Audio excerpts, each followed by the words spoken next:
have desperately been looking and searching for a way to help teachers make vocabulary lists with matching pictures using AI.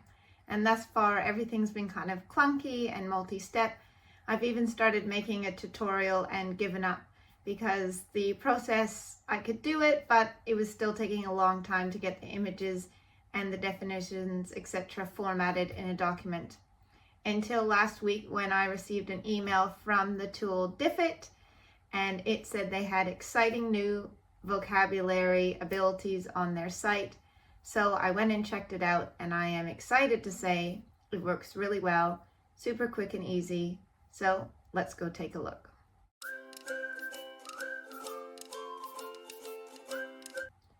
Welcome to AI for Teachers. I'm Jen Twaddale.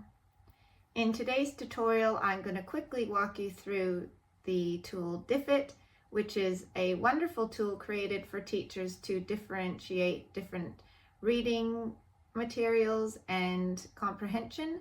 And they've just added a new aspect to their tool that has everything to do with vocabulary lessons. So let's check it out.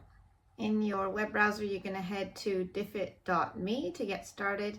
And when you get onto the home page, you will see the usual options of literally anything, or a place where you can put in a URL from a movie. Today though, we're going to head over to a vocab list and click on that selection. Once you are inside there, it's going to open up and give you the space where you can either copy and paste or type in your vocabulary words. Like every option in Diffit, you can also select from what language you'd like this list to be in, as well as what year level you're trying to target. So in the list, I use words such as galaxy, friendship, abrasive, because I didn't want to just use nouns. I wanted to see how it would perform with other words to see if the images would be appropriate. Once you've made those selections and typed in your list, simply head to the generate button, and what it does is a little bit peculiar, and I was a bit confused. It takes your vocabulary words and it uses them like it does in the other aspects of Diffit when you create comprehension with a text or with a YouTube video, and it actually turns it into a text. But below that, it also gives you some summary points of the text that it created using your vocabulary words. But that wasn't really what I was interested in. I was really looking for just a list with matching images.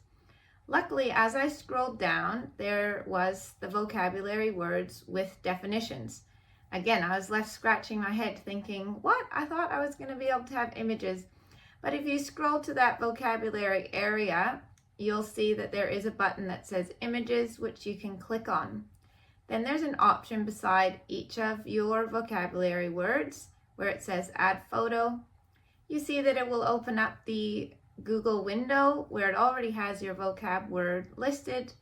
You select it, and then a bunch of images matching your vocabulary word will pop up, and you can select which one you think will be appropriate for your context. Now, sometimes when I'm creating vocabulary words, I want cartoon pictures instead of real images. So I did try with rabbit to put in cartoon rabbit, but I didn't have as much success. There were some peculiar picture options, and then when I did finally select an image, it kind of had a background behind it. So I do find that the real images and just leaving the prompt as is with the word works really well.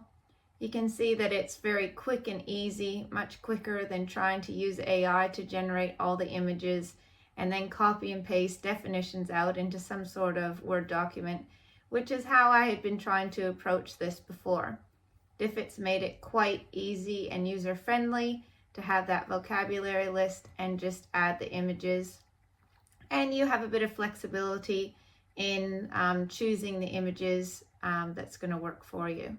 Now, the best part is when you go to export these lists, there's multiple different options of how you can export the lists. So once you have all of your images selected, you can head over to the right-hand side where it has all of the export options. If you're wanting to use some of the content that it created, like the story and multiple choice questions that have your vocabulary words embedded in them, there are some options for that. But you can also select vocabulary specific exports. So there's a few different ones that I found really helpful.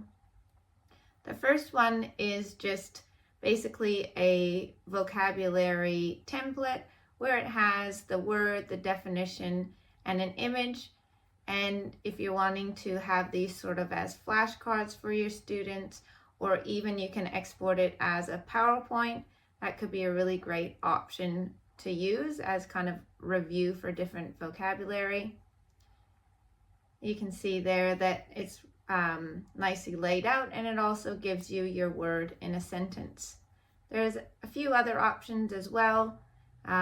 There's some games. You can also see key vocabulary with vocab workbook, but the one that I thought would be really great for a primary school setting is this one where it actually takes your words and the images and mixes it up and just becomes a activity where the students could match up the appropriate picture with the word. So I think you'll agree this is very quick and simple. Will definitely save you time making some vocabulary lessons, and it gives you lots of options on how you could use your vocabulary lists in the classroom. Thanks for joining me. Please don't forget to subscribe. I'll be adding regular tutorials for you on many topics that are related to teaching. Remember to balance your work and well-being. This has been AI for Teachers, and I'm Jen Twaddell.